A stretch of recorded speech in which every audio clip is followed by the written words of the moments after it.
Voilà, nous continuons la distribution, hein, donc ça va venir, pour ceux qui ne l'ont pas, je vous invite à prendre la feuille additionnelle qui sera la suite de ce que nous avons vu la dernière fois. Voilà, donc, et je vous ferai un petit résumé de ces versets 16 et 17 du chapitre 13. Versets 16 et 17 du chapitre 13. Vous pouvez donc commencer à compléter ici.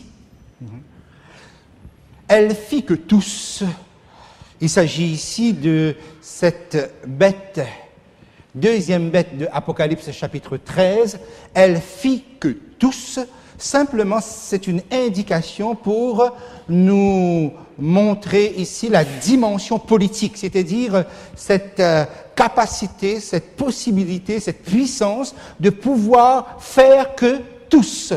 Et nous avons ici sous-entendu la mise en place par une autorité qui légifère, une autorité législative, la possibilité de mettre une loi pour faire que tous, un décret pour faire que tous, sans exception. Nous sommes ici donc dans la dimension politique.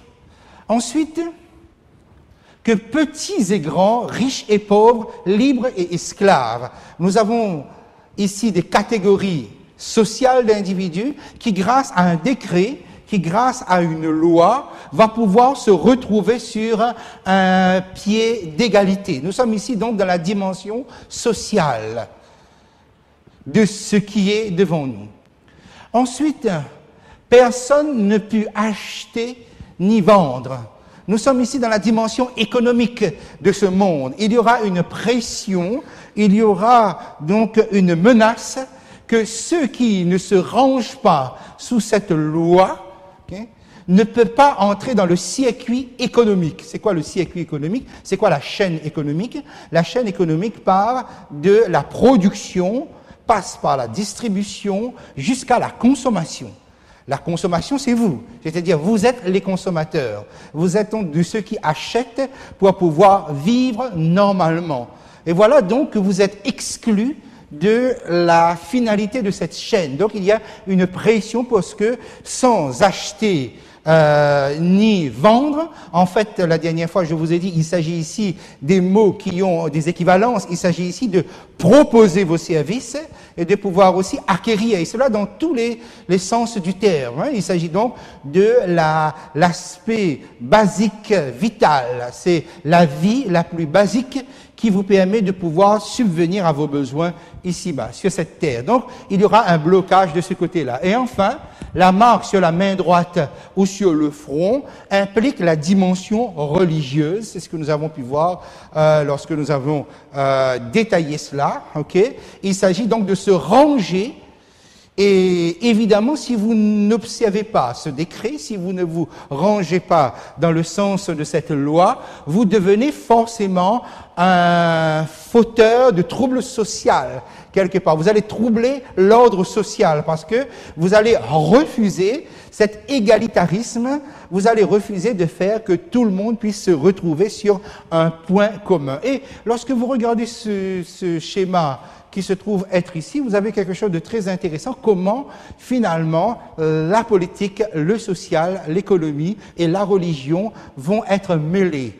Et cela, c'est probablement l'aspect le plus dangereux, et la Bible ne manque pas d'éléments pour nous prévenir contre cela, parce qu'effectivement, le social et la religion, ou la politique et la religion sont appelés à cheminer différemment. Ici, vous avez donc une coalition de puissances différentes qui se mettent ensemble et qui vont se regrouper, s'entendre, puisque cette loi, comme selon ce que nous avons pu regarder ensemble, cette loi aura une connotation fortement religieuse. Il s'agit bien de l'adoration.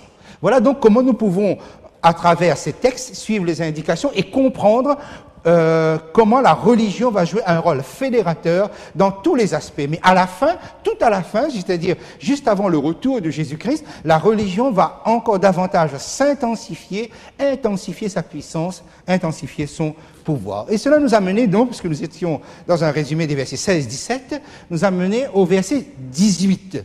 Le verset donc qui nous intéresse particulièrement. Et là, donc, le verset 18 de ce chapitre 13, avant d'aboutir sur 666, j'ai eu l'occasion de vous dire que, attention, le verset 18 est un verset pour les enfants de Dieu. Donc, 666 est une révélation, est une donnée prophétique, non pas pour l'humanité, qui ne saurait comprendre ce qui se dégage de 666, mais une donnée, une révélation pour l'enfant de Dieu. C'est ici, le verset 18 commence de cette façon. Le c'est ici, c'est une vigilance, une capacité de comprendre le temps. Le moment est venu. Attention, il va falloir donc comprendre, il va falloir être vigilant, parce que le moment est venu. Il y a tout ce que nous venons de décrire dans le domaine politique, social, économique, religieux, et l'enfant de Dieu est capable d'avoir le sens du temps. Il a l'intelligence du temps. Et ça, c'est quelque chose qui s'exerce. Il a eu l'habitude de comprendre dans le temps qui passe les événements, parce qu'il a pris l'habitude d'observer les événements dans le temps. La sagesse, vous vous rappelez, je vous ramène à la feuille de guide numéro 19, la fin, la deuxième partie. La sagesse, c'est quoi? C'est un sens du discernement. La capacité de discerner la vérité de l'erreur, de dissocier la vérité de l'erreur dans ce temps-là, dans le c'est ici. Vérité de l'erreur, pourquoi il faut le dissocier? Pourquoi il faut discerner? Pourquoi il faut avoir ce sens-là? Parce que la vérité et l'erreur vont tellement se ressembler qu'il va falloir une sagesse spéciale pour être capable de dissocier le vrai du faux. Donc ce n'est pas donné, vous voyez pourquoi le verset 18, je vous ai dit que c'est le verset qui s'adresse aux enfants de Dieu. Ça va leur demander une sagesse particulière, un sens de discernement particulier. L'intelligence, c'est ici la sagesse, donc, que celui qui a de l'intelligence, voilà une autre qualité qu'on demande à l'enfant de Dieu. Qu'est-ce que l'intelligence? Donc, on l'avait vu ensemble. L'intelligence, ce n'est pas l'intelligence à la manière dont le monde le comprend, mais plutôt une familiarisation avec le caractère de Dieu. C'est-à-dire que l'enfant de Dieu, il connaît Dieu. Il s'est familiarisé intimement avec Dieu et il est capable de témoigner du caractère de Dieu. Bonté, droiture, miséricorde, amour, ce sont les traits de Dieu et il a expérimenté ces choses-là. C'est quoi donc l'intelligence? C'est le croyant qui a expérimenté Dieu, okay, et qui le connaît par conséquent. Et c'est cette connaissance-là qui va amener la sagesse, qui va l'amener à être capable de discerner, parce qu'il connaît.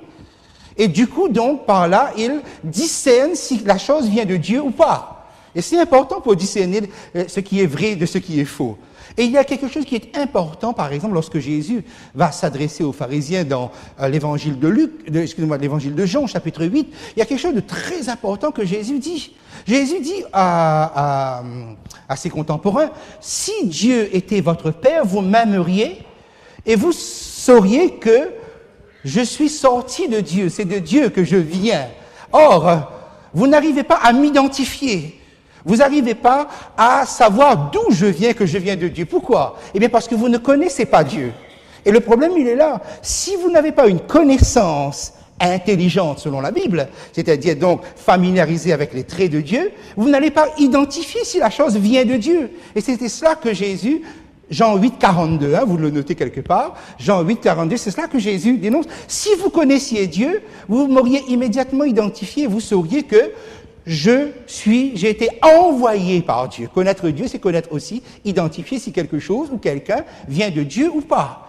Vous voyez, est-ce que vous arrivez à saisir et à sentir l'équilibre dans ce qui se trouve ici? Et c'est là qu'on arrive à ce calcul.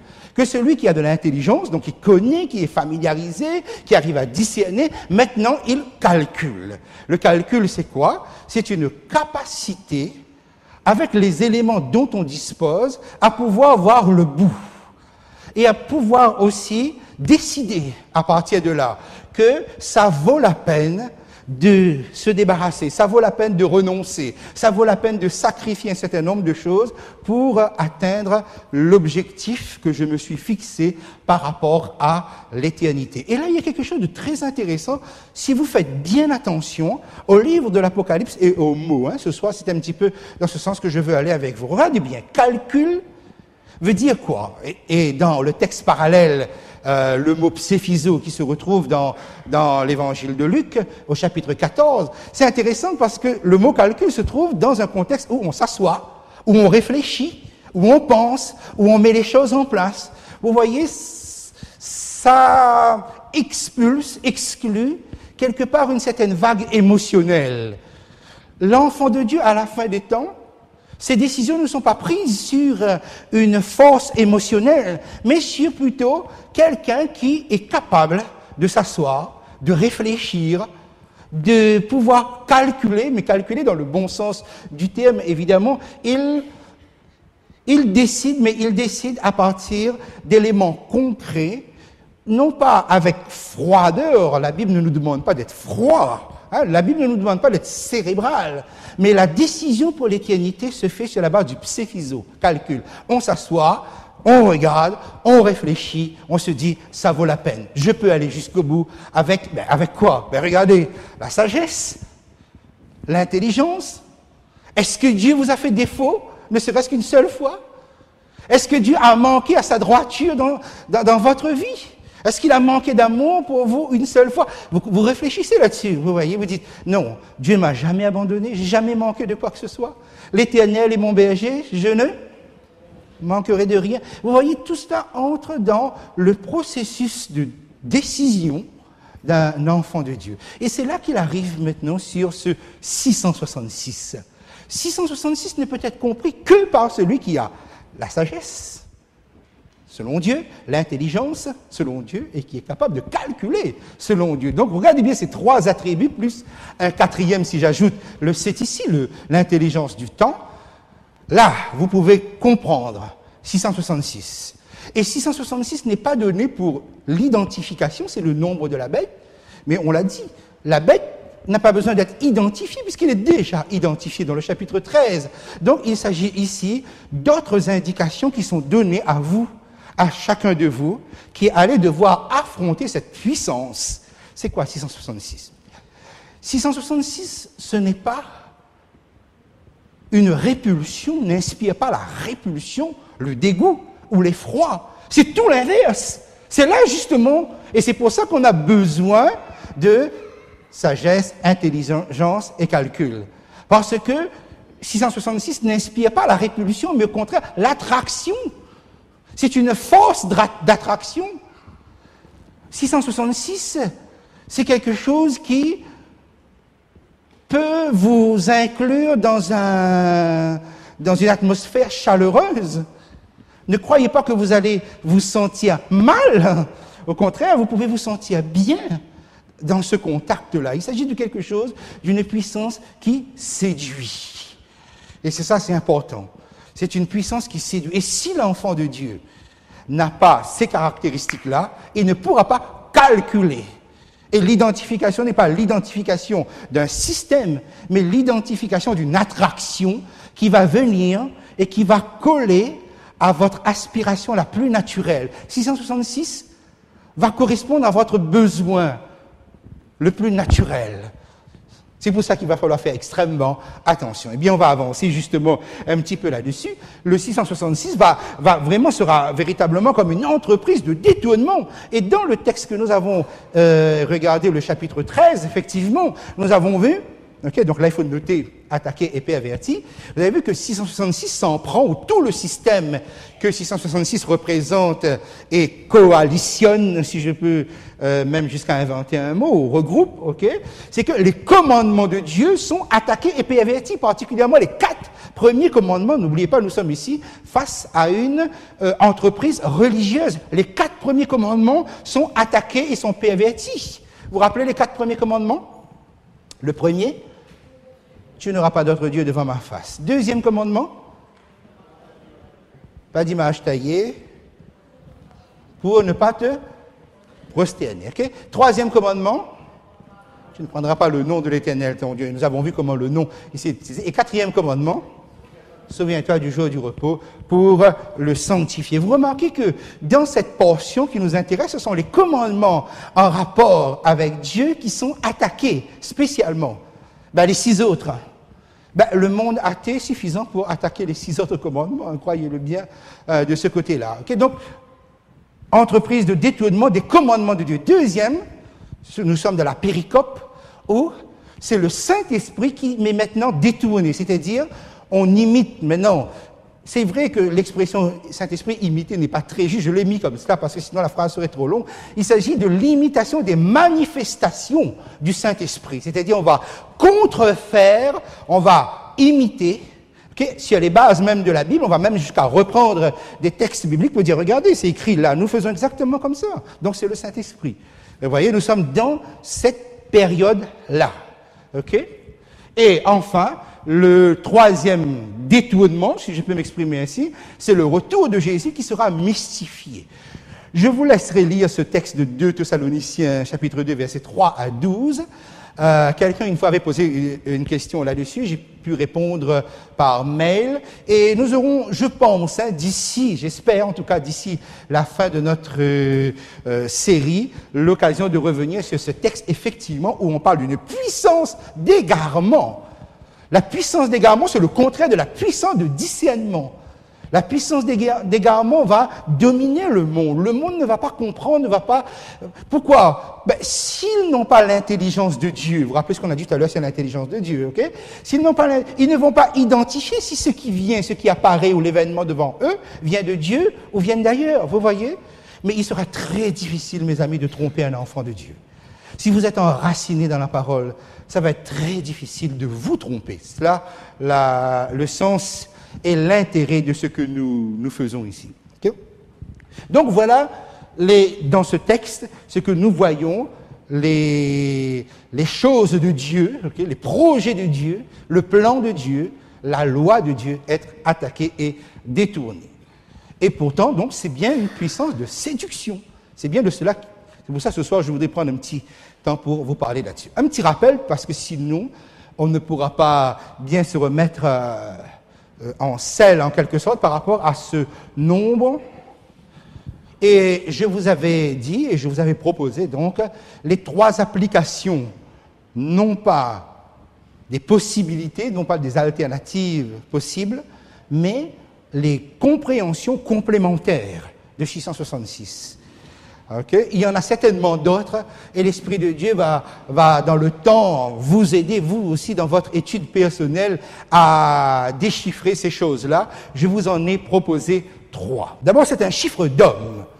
Okay? Dans le résumé que nous sommes en train de faire, voilà. Nous avons dit que c'est un chiffre d'homme, c'est cela qui est mentionné. Chiffre d'homme, c'est-à-dire, c'est là que vous complétez ce qui manque, okay? C'est que 666, c'est ceci. C'est l'homme va se hisser au niveau de Dieu. Mais ne croyez pas, c'est un principe nouveau, hein? C'est un principe très ancien qui se trouve dans l'Ancien Testament, parce que c'est le système de Babylone. C'est un système humain, la tour de Babel. C'est l'homme qui monte, qui se hisse au niveau de Dieu. Et je vous avais parlé la dernière fois de l'extrême de cela à travers le phénomène eucharistique et le phénomène charismatique, qui ne sont pas non plus des choses nouvelles. Le phénomène charismatique, c'est que l'homme pense qu'il a le pouvoir de commander la puissance divine. Eucharistique, c'est-à-dire donc l'homme pense qu'il a le pouvoir de faire descendre Jésus en personne dans l'hostie. C'est une réalité, il faut penser que quand on dit la messe c'est un sacrifice. Voilà pourquoi il y a un autel. C'est-à-dire que lorsque on brise l'hostie, c'est un sacrifice. C'est-à-dire on sacrifie de nouveau Jésus. Donc l'homme pense que par sa prière, par son ordre, Jésus, véritablement d'une manière magique, descend. Ça, c'est ce qu'on appelle le phénomène eucharistique. Le phénomène charismatique, c'est que l'homme pense que, par sa prière, par ses paroles, il a le pouvoir, la possibilité de commander. Vous voyez, qu'est-ce qui se passe ici? Commander ici, c'est le Saint-Esprit qui descend. Ok, je peux dire, tiens, vous voulez le Saint-Esprit? Alors venez, allons dans un coin, je vais prier, tu vas recevoir le Saint-Esprit, tu vas voir, ta vie va changer. Ça, c'est quelque chose avec lequel il faut faire extrêmement attention. L'homme n'a jamais eu le pouvoir de décider sur qui et de quelle manière le Saint-Esprit descend, mais l'homme va légiférer tout ça. Il va dire que si tu as reçu le Saint-Esprit, il y aura des manifestations, tu vas ressentir ceci, tu vas parler en langue, etc. Donc, vous voyez, il codifie. Alors que c'est l'inverse, c'est le Saint-Esprit qui dirige, c'est le Saint-Esprit qui nous commande. Dieu n'est pas à nos ordres. Voilà donc, nous sommes partis dans l'aboutissement le plus loin pour que vous voyez jusqu'où ça va. Et vous pouvez penser que c'est une tentation de pouvoir croire que je peux commander, mais tout cela évidemment n'est pas conscient. Tout cela se fait évidemment sur un mode inconscient. La deuxième application de 666, c'est le Vicarius Filii Dei. Nous avons pris le temps justement de parler un petit peu de cela. Il s'agit donc de la cohésion, de l'interprétation prophétique. C'est pour nous dire, attention, j'ai donné des exemples lorsqu'on l'applique en grec. Vous pouvez avoir mahométisme, Mahomet, vous pouvez avoir Bill Clinton, on peut aller dans tous les sens. Non, qu'est-ce que la prophétie vous dit? La prophétie vous dit, attention, un ancien pouvoir va revenir sur le devant de la scène. Et j'ai pris ce temps de développer tout cela avec vous la fois passée pour, à partir du symbole de la tiare, par exemple, qui est un symbole toujours d'actualité. Pourquoi? Parce que même si la tiare n'est pas visible, la tiare est réelle. Il y a une réelle. Et nous avons des éléments d'actualité, par exemple, lorsqu'il y a eu la Constitution européenne, la déception du Vatican, qu'on n'ait pas inscrit dans la Constitution européenne les racines chrétiennes de l'Europe. Au fond, tout ce qui était posé, ils avaient bien compris qu'en fait, chrétien, ça voulait dire catholique romain. Donc il y avait une véritable opposition là-dessus, c'est que effectivement, et là nous avons une confirmation de la prophétie, l'élément religieux en Europe est bien mélangé avec l'élément politique, l'élément économique. On pourrait en dire énormément là-dessus, mais la tiare c'est quoi? Le symbole de la tiare c'est le pouvoir romain dispose d'un pouvoir temporel et politique. Et nous avons vu donc la dernière fois que le christianisme officiel avait reçu ou exercé un pouvoir temporel et politique sur l'Occident à partir d'un faux document, ce qu'on appelait la donation de Constantin. Si vous avez le temps d'aller jeter un petit coup d'œil sur Internet là-dessus, si un jour vous avez le temps, allez-y. Et malgré, quand bien même le document sera prouvé faux, eh bien, à cause du principe de la tiare, puisque la tiare exprime à la fois le pouvoir temporel et le pouvoir spirituel, à cause de la tiare, même si le document est faux, eh bien, le pouvoir reste. Le pouvoir politique reste. Et reste quelque chose qui constitue une véritable réalité. Et 2011, donc, le pape a reçu la tiare, une tiare, à la fois donc d'un groupe catholique coalisé avec un groupe de chrétiens orthodoxes qui constitue un événement majeur puisque la tiare a été offerte au nom de l'unité chrétienne.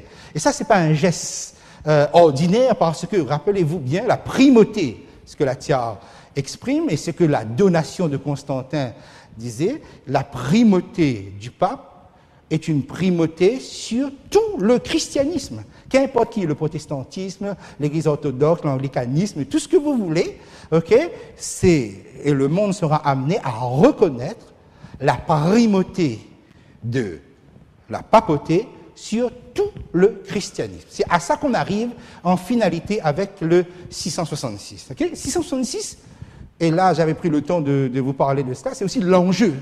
L'enjeu c'est quoi? C'est qu'en fait nous sommes dans un texte qui touche justement l'imitation du Saint-Esprit.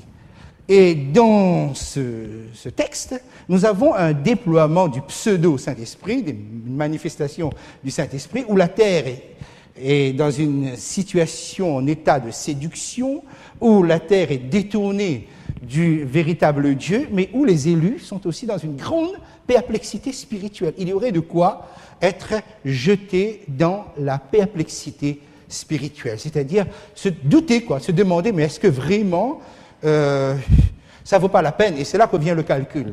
Ça ne vaut pas la peine d'essayer.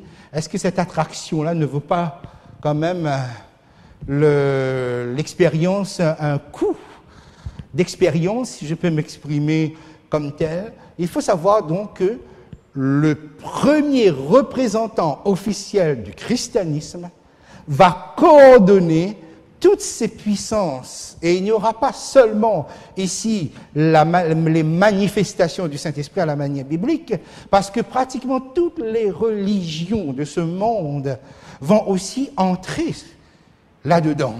Et nous aurons l'occasion de parler de la capacité effectivement de l'Église romaine de pouvoir non seulement réunir, mais être acceptée comme la première puissance religieuse, et ce n'est pas faux de le dire là pour le coup. Donc, l'enjeu, je dis, du Saint-Esprit, pourquoi?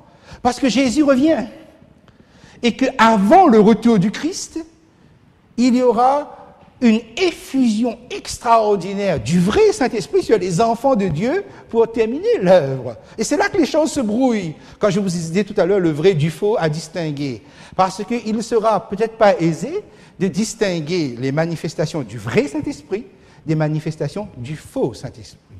Okay? D'autant plus que la donne ne sera pas équilibrée. Du côté peut-être de ceux qui seront dans le vrai, il n'y aura pas peut-être toute cette manifestation, ce déploiement des effets, tout ce déploiement émotionnel, peut-être que tout cela sera ramené, réduit à quelque chose de beaucoup plus modeste.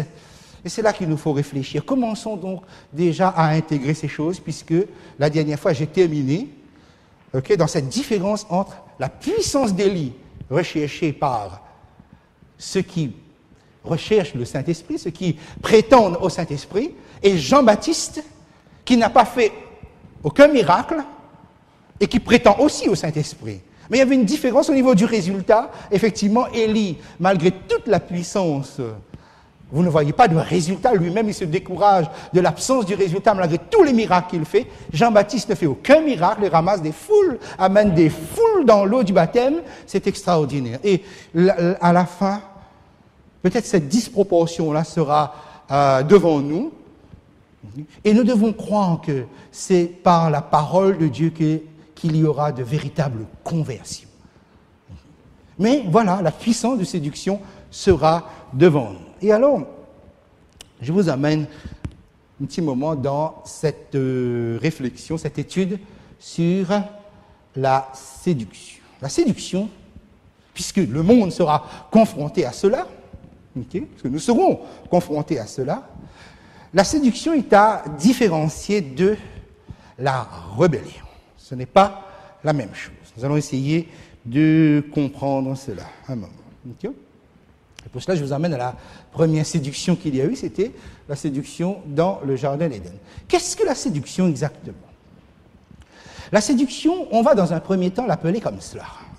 Et captez bien certaines données que je mets ici. La séduction, c'est je ne vois pas le mal. C'est on ne voit pas ce qui est mal. Alors, allons dans le Jardin d'Éden un moment. Nous sommes dans Genèse chapitre 3, verset 6. Le serpent parle avec la femme, et la femme vit que l'arbre était bon à manger. La femme vit que l'arbre était bon. Voilà ce qu'elle voit. Qu'est-ce qu'elle voit? Elle analyse les choses. Qu'est-ce qu'elle voit? Elle voit que l'arbre était bon. Mais si nous allons directement au résultat, elle ne va pas forcément voir, constater, être conscient que elle utilise ici deux attributs qui n'appartiennent qu'à Dieu. Regardez dans la semaine de la création. Dieu vit que cela était bon. Ce sont exactement les mêmes termes. Mais ici, c'est l'humain. Voyez 666. J'ai de penser à cela, ok? Et comment le Saint-Esprit inspire des textes pour nous préparer. Voyez, l'humain va usurper inconsciemment, parce qu'elle ne voit pas, ok? Va usurper les prérogatives de Dieu. C'est elle qui voit ce qui est bon ou mauvais. Et du coup, donc, c'est elle qui va décider de ce qui est bon ou mauvais. Vous avez ici, donc, ce qu'on appelle le terrain propice à 666. C'est-à-dire, donc, que l'homme, va donc décider à la place de Dieu. C'est-à-dire, l'homme ne consulte pas la parole de Dieu, ne va pas vers Dieu, mais l'homme va voir par lui-même avec son intelligence ce qui est bon ou ce qui n'est pas bon. Voilà, donc vous avez un premier temps. Il faut bien spécifier ici, hein, elle ne voit pas. Alors, nous reprenons le texte. Dans Genèse chapitre 3, verset 13, lorsque Dieu pose la question, la femme répond, « Le serpent m'a séduite et j'en ai mangé. » C'est bien ce qu'elle dit. « Le serpent m'a séduite. » Je vous conseille, je vous recommande de pouvoir jeter un petit coup d'œil dans les autres traductions, Maritsu ou même Louis II révisé. C'est très intéressant ce qu'il y a ici, ok, parce que vous avez des traductions équivalentes du mot séduire. Le serpent m'a trompé, le serpent m'a dupé, le serpent m'a induite en erreur. C'est bien cela qu'il s'agit. Dans le mot séduction, c'est bien être induit en erreur. Et alors, lorsque Dieu se tourne vers l'homme, il dit, puisque tu as écouté, le mot écouter, c'est le mot shama, tu as écouté la voix de ta femme. Voilà ce que Dieu dit à l'homme, puisque tu as écouté la voix de ta femme. Et nous avons, nous, une certaine compréhension de ce que nous pensons qui s'est passé véritablement dans le jardin d'Éden. Eh bien, je vous propose qu'on puisse regarder un petit peu le mot shama, ce que cela implique et ce que cela laisse penser au préalable.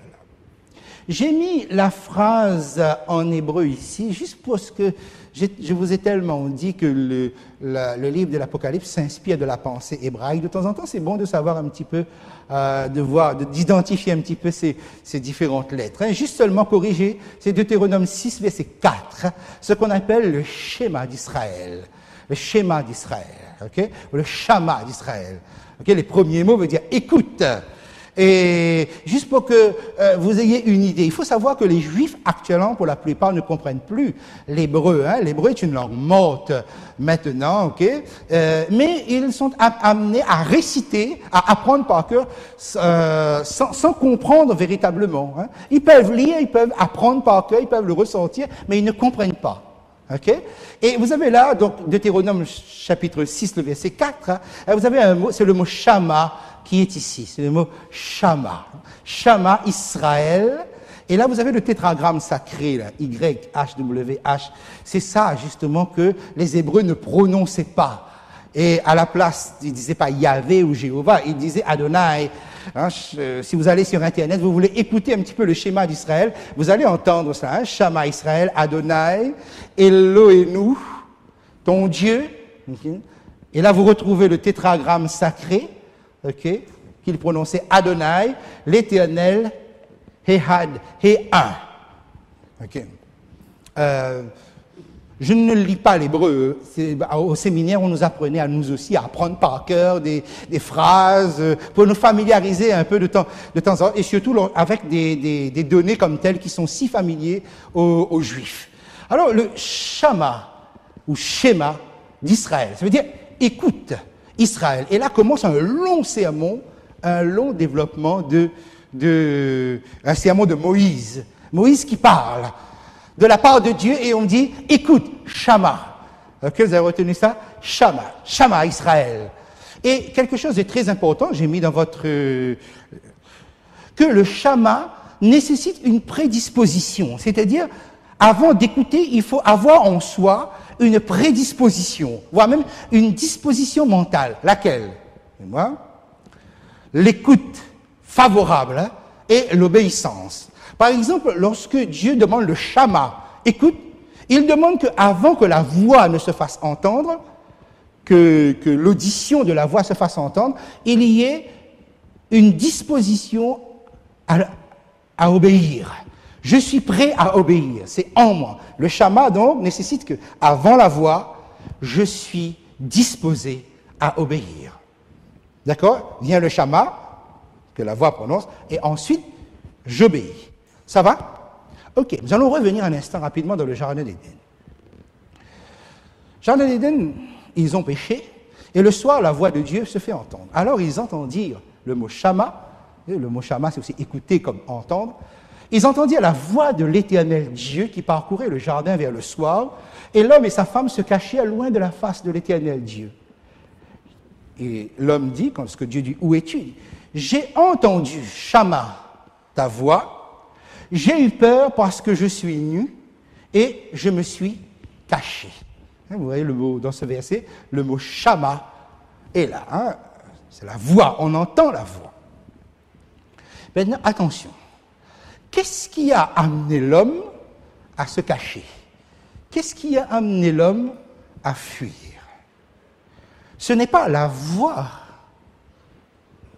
C'est que quelque chose était en lui avant que la voix se fasse entendre. Par exemple, regardez bien, il dit, j'ai entendu ta voix, j'ai eu peur parce que j'ai entendu ta voix. Non, parce que je suis nu. Si j'ai peur, c'est parce que je suis nu. Or, il est nu avant d'entendre la voix. Il avait peur, okay, parce que il était nu. Là, quand la voix vient, la voix va déclencher une action, c'est-à-dire une réaction. C'est-à-dire, regardez bien, la voix va venir, mais avant que la voix se fasse entendre, il est dans l'angoisse déjà parce qu'il est nu, il voit qu'il est nu, et il est dans une situation de péché. La voix arrive et se cache. Okay? Si vous voulez, donc je le remets dans le schéma pour que vous puissiez le mettre. Okay? Il est déjà dans une disposition mentale avant d'écouter, avant d'entendre, avant le shama. Vient le shama, c'est l'action qui suit. Donc, écoutez bien, ce n'est pas la voix de Dieu qui l'amène à se cacher. Il n'avait pas l'habitude de se cacher quand il entendait Dieu. D'accord? Mais c'est le sentiment qui est ici qui l'amène à cette action-là. Ça va, vous comprenez bien? Avant le shama, il y a déjà une disposition. Maintenant, allons à cette fameuse phrase que Dieu a dit à l'homme. Genèse 3, verset 17. Ok? Allez bien. Puisque tu as écouté la voix de ta femme, ok, et que tu as mangé l'arbre que je t'avais dit, tu ne mangeras point, ok, et vous savez donc ce qui suit. Regardez bien. Quand vous lisez ce texte, vous avez l'impression que c'est donc la voix de la femme qui l'a amené à la désobéissance. Ok? Et voici le schéma qui se pose ici. C'est que ce n'est pas la voix de la femme qui l'amène à désobéir, parce que le shama, l'écoute, nécessite que vous êtes déjà dans l'état qui prédispose l'action qui va venir après la voix. Donc, qu'est-ce que c'est? La Bible ne le dit pas, mais Adam était déjà prédisposé au péché avant que la femme ne lui donne le fruit. Comprenez bien? Comme ce n'est pas la voix de Dieu qui fait se cacher, mais ce qui est les prédispositions qui sont avant, ce n'est pas la voix qu'il a entendue, qu'il a écoutée de la femme, qui l'amène à la désobéissance. Il était déjà dans l'état de désobéissance. Est-ce que vous avez saisi cet aspect-là? Ok. Si vous avez saisi cet aspect-là, ça nous fait avancer sur le point suivant. Regardez bien. Puisque tu as écouté la voix de ta femme, la plupart du temps, nous pensons donc que si l'homme a péché, c'est parce que la femme l'a incité à pécher. Ce que nous pensons lorsque nous lisons comme ça. Regardez bien lorsque, dans 1 Timothée 2, verset 14, l'apôtre Paul s'exprime. Vous savez, il y a là quelque chose de très intéressant. Parce que le texte nous dit, Adam n'a pas été séduit. Et quand nous lisons ce texte, nous avons aussi l'impression qu'il veut dire, Adam n'a pas été séduit en premier. Mais ceci est faux. L'apôtre Paul nous dit que Adam n'a pas été séduit du tout. Ni par le serpent, ni par la femme. Il n'a pas été séduit. C'est la femme qui a dit, je suis séduit. Okay? Et le texte de l'apôtre Paul rajoute, mais par la femme séduite, elle s'est rendue coupable de transgression. Ça, c'est dans la traduction Louis II, mais il n'y a pas, elle s'est rendue coupable de transgression. Par la femme séduite, la transgression est venue. Adam n'a pas été séduit. Ça, c'est intéressant. Mais s'il n'a pas été séduit, pourtant il a péché.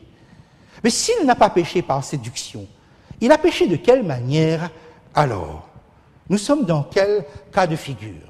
Et c'est là, je vous donne les deux définitions pour comprendre. Okay? La séduction, c'est ne pas voir le mal, mais le faire. C'est-à-dire, je ne vois pas ce qui est mal, je vais le faire. Okay? La rébellion, c'est que je vois le mal et je le fais. Alors, je le transpose ça un petit peu pour vous. C'est-à-dire donc, nous sommes amenés à comprendre que la femme, à un moment donné, dans la discussion, dans la conversation, elle ne voit pas le mal, effectivement, dans ce que l'adversaire lui propose, dans ce que l'adversaire lui dit. Elle ne voit pas le mal. Donc, elle est séduite. Être séduit, c'est bien cela. C'est que vous ne voyez pas le mal, donc vous allez le faire. Mais est-ce que cela veut dire que la femme ne savait pas qu'est-ce que Dieu avait dit? Qu'elle avait eu un trou de mémoire et qu'elle ne se rappelle plus qu'est-ce que Dieu a dit et qu'il ne fallait pas en manger. Non, parce qu'elle le donne. Même si elle ne le donne pas exactement, elle en rajoute des choses, qui est un peu normal quand on est brouillé, mais elle comprend bien que Dieu a dit que tu n'en mangeras point. Donc elle le sait. Okay? Mais elle ne voit pas le mal. Autrement dit, écoutez, je peux savoir ce que Dieu désapprouve, mais je ne vois pas le mal dans ce que Dieu désapprouve. Vous comprenez ça, la différence? C'est que je vois que Dieu n'est pas d'accord. Mais la séduction, c'est quoi? C'est qu'il n'est pas d'accord, mais je ne vois pas où est le mal là-dedans. Ève est terriblement moderne, voire même post-moderne. Et cela nous permet de comprendre la réaction, par exemple, de vos enfants. Vous savez, par exemple, là, vos enfants, quand ils vous désobéissent, ils savent ce que vous désapprouvez. Seulement, voilà, ils ne voient pas le mal dans ce que vous désapprouvez. Ils pensent que, en fait, vous avez fait un choix entre ce qui est bien et ce qui est bien. Autrement dit, vous dites quelque chose dans la maison. Ils savent, mais ils vont vous désobéir. Pourquoi? Parce que, non pas qu'ils sont rebelles, mais ils sont séduits. Ça veut dire que il y a une proposition meilleure. Il y a une alternative meilleure, peut-être d'un groupe de copains, de copines, d'autres d'ailleurs. Et c'est ça qui... Et du coup, ils sont séduits parce qu'ils ne voient pas le mal dans ce que vous êtes en train de leur interdire. C'est à peu près la même chose que nous avons dans le cadre de la séduction.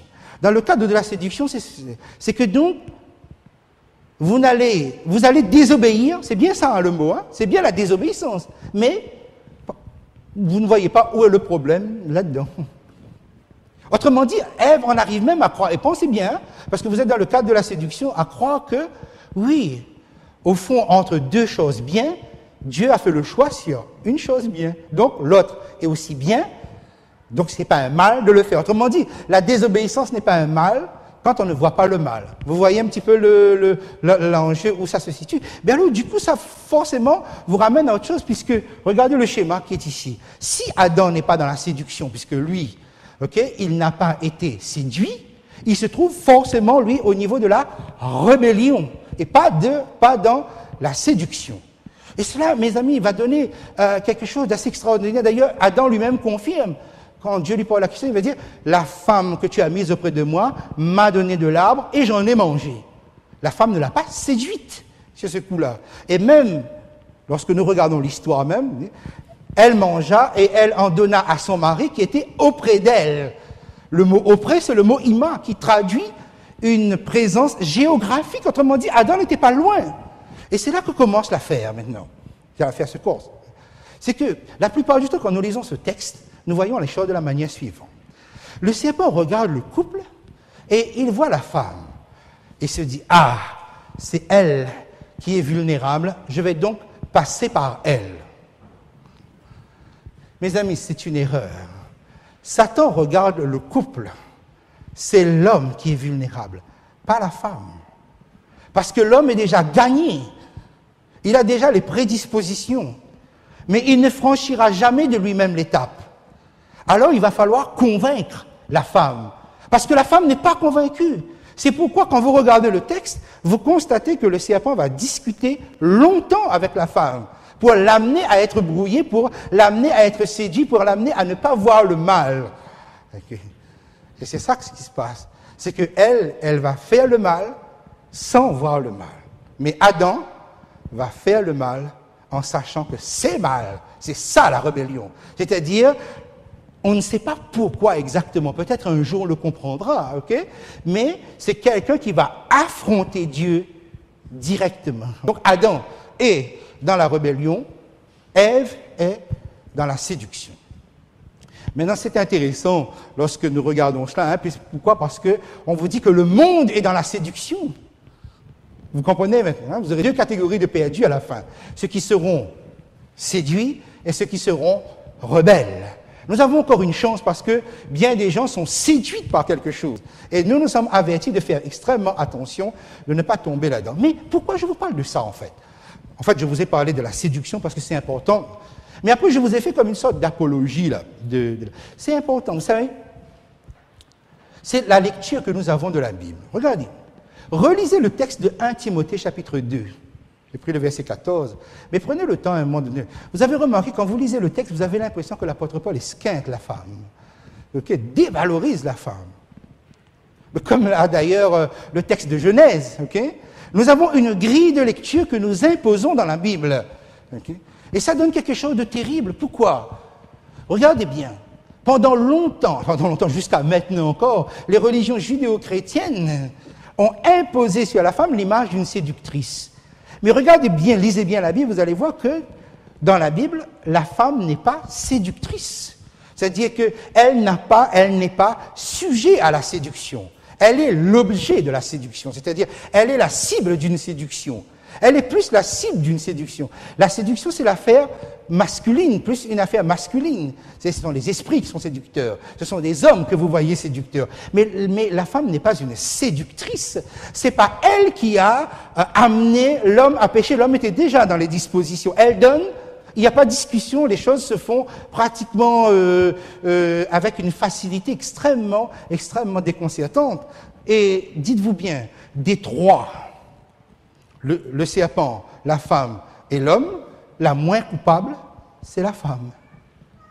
Voilà pourquoi Dieu sera aussi dur avec l'homme, avec Adam. Parce que Adam avait les sentiments du diable, la rébellion. La femme avait les sentiments de la séduction, celle qui ne voit pas. Vous voyez? Et à partir de là, mes amis, à partir de cette lecture que j'ai dénoncée, je reviens à la lecture de travers. Qu'est-ce que la femme n'a pas subi dans le passé? Pendant combien de temps, par exemple, les religions judéo-chrétiennes se sont questionnées sur la question, mais est-ce que la femme a une âme? Est-ce que, justement, elle n'est pas plus sensible au diable? Est-ce qu'elle n'est pas un suppôt de Satan? Est-ce qu'elle n'est pas l'incarnation des démons? Et vous savez pourquoi longtemps la religion chrétienne a porté cela au point de dévaloriser et d'asservir les femmes? Pourquoi on a porté ça longtemps? Eh bien, parce qu'il y a eu les religions, la mythologie qui est passée par là. Effectivement, regardez bien, je ne connais aucun livre dans ce monde qui valorise la femme plus que la Bible. La femme n'avait pas besoin d'être libérée, Jésus les avait déjà libérées. En fait, quand vous regardez, Jésus est le seul rabbin, chef spirituel qui a des femmes autour de lui. C'est à réfléchir profondément là-dessus. Vous savez pourquoi? Parce qu'aujourd'hui, si les femmes sont libérées, c'est malheureusement à cause de mouvements, j'allais dire. Je dis malheureusement, c'est une manière de dire, ok? Le résultat est intéressant, mais plus à cause des mouvements comme MLF, des mouvements avec des idéologies très ancrées, plus dans le rejet de Dieu qu'autre chose. Vous pouvez comprendre ça. Mais le christianisme avait déjà libéré, voire même libéré tout le monde. Mais ma question est ceci, vous savez, pourquoi moi, qui depuis si longtemps lis la Bible, pourquoi j'ai cette grille de lecture et quand je lis, moi-même, je n'arrive pas à me défaire de cela, de voir la femme comme une tentatrice, comme une séductrice, Mais ça, mes amis, je vais vous dire une chose, c'est la lecture biblique de l'Église au Moyen-Âge qui, jusqu'à aujourd'hui, est restée ancrée dans notre mentalité. Autrement dit, même nous, qui sommes pourtant portés par cette sincérité, nous avons des défaillances de lecture. Et je pense que dans le temps qui est devant nous, c'est un temps véritablement où le Saint-Esprit aura à travailler pour épurer toute cette vision que nous pouvons avoir. Là, c'était le cas de la femme, donc je suis resté sur cet exemple-là, mais dans bien des domaines, il y a encore une épuration du Saint-Esprit à faire pour que nous puissions, ça c'était un exemple pour vous montrer comment il fallait le reconsidérer à partir des mots, mais pour avoir la vision de Dieu sur les choses dans véritablement leur réalité. Mais, et là, l'avertissement reste et demeure, et ce soir, vous devez profondément dans votre cœur vous poser la question. Être séduit, ça veut dire que je ne vois pas, c'est moi, dans l'analyse, je ne vois pas la chose mal, même si vous pouvez me démontrer que dans la Bible, c'est pas bon. C'est ça la séduction. Okay? Et il faudra commencer à renverser, rendre réversible cette attitude, cette position. Est-ce que vous seriez prêt à véritablement changer et à laisser le Saint-Esprit changer les choses, si jamais il fallait révolutionner, quand bien même ça ferait X temps, ça ferait des années que vous êtes adventiste, mais vous laisseriez Dieu réformer totalement votre mentalité afin d'avoir une lecture complètement différente, complètement nouvelle, parce que c'est ça qui est devant nous. Actuellement, je vous ai parlé de la loi du dimanche, du décret sur la loi du dimanche. Vous ne voyez rien, vous n'entendez pas le Congrès américain, vous n'entendez pas la Cour suprême en parler. Et ça peut se comprendre parce qu'ils sont toujours sur cette liberté. Et Dieu merci, parce que cette liberté fait que nous avons, nous aussi, cette liberté, même en Europe et dans les îles, de pouvoir être là.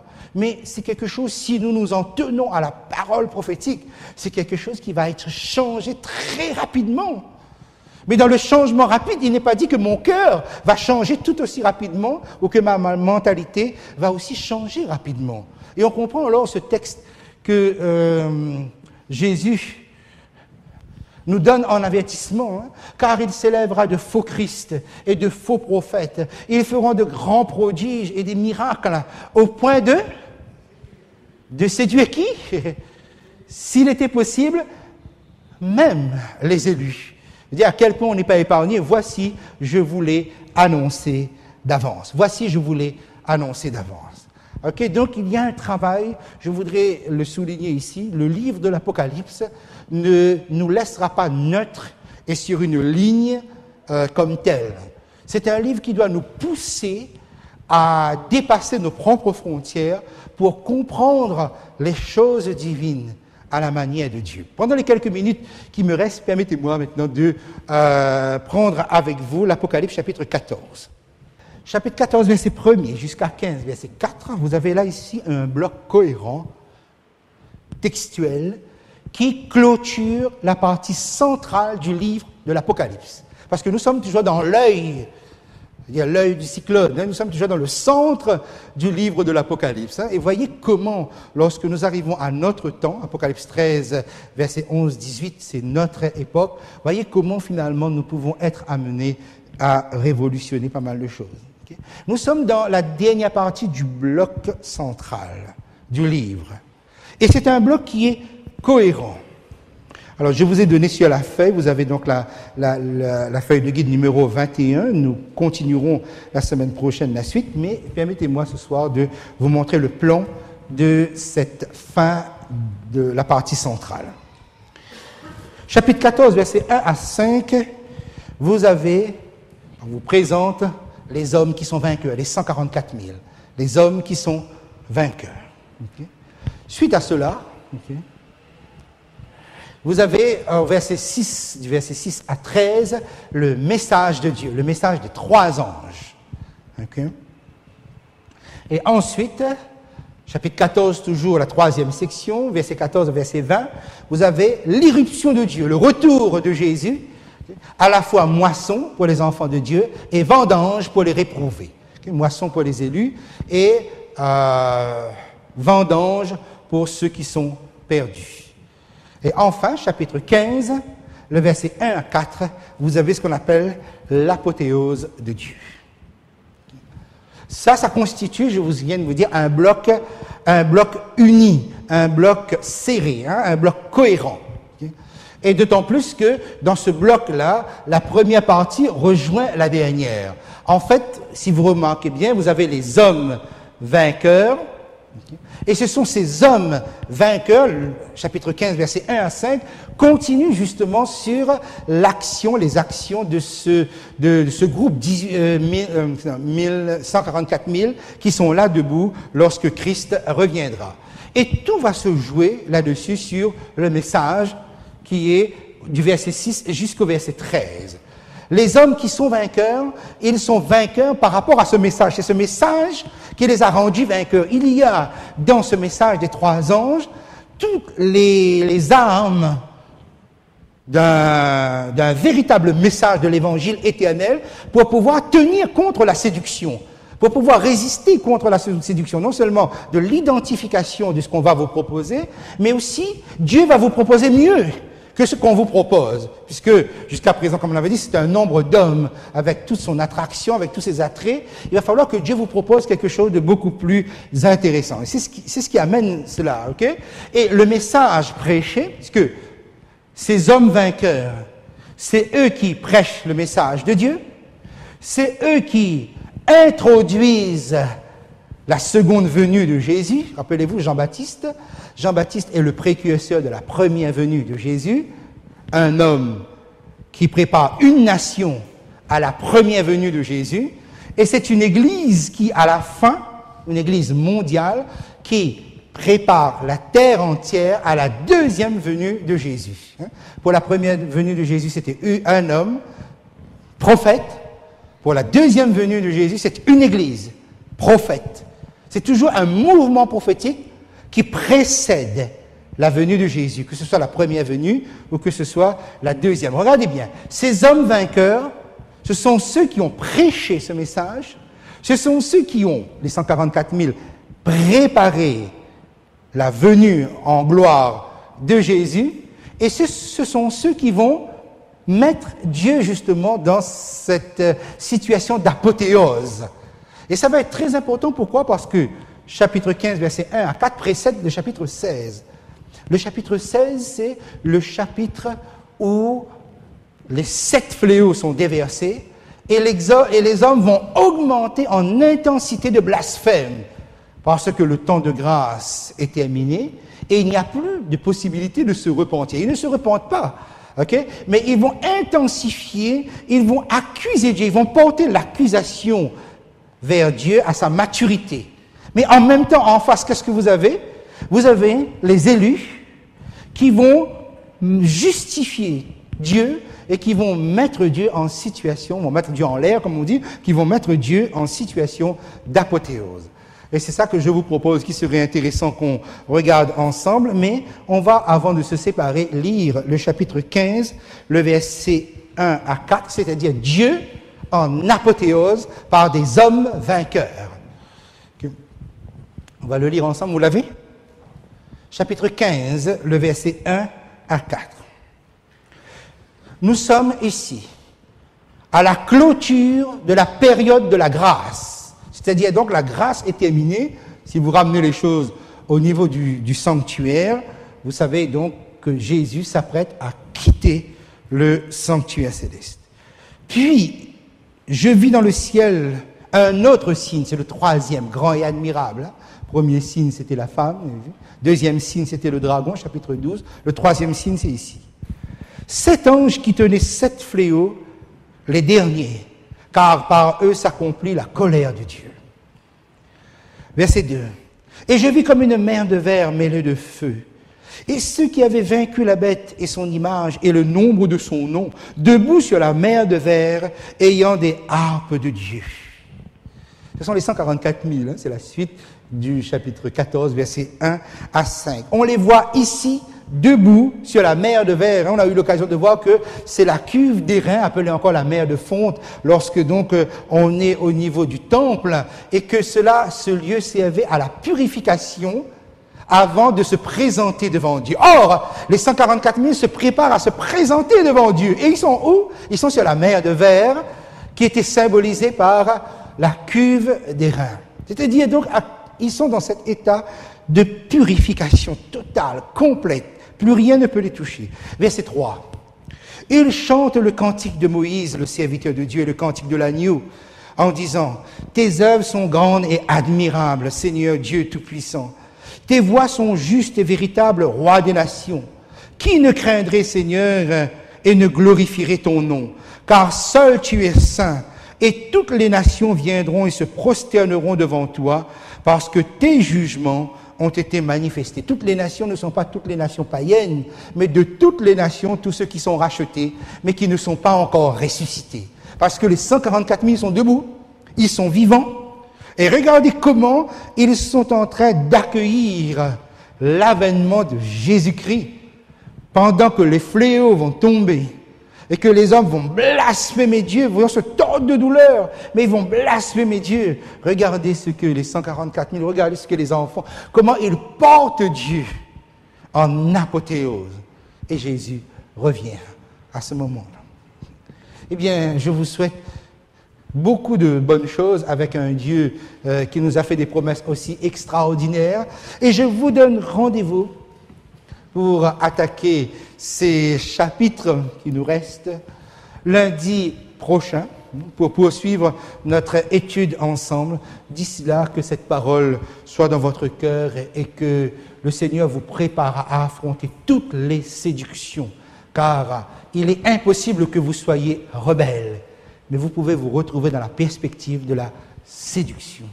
Et c'est à cela que nous devons demander au Seigneur de nous préparer à affronter, de nous protéger. Et cela est totalement possible, parce que le sceau du Saint-Esprit servira aussi à cela. C'est ce que nous verrons ensemble la semaine prochaine.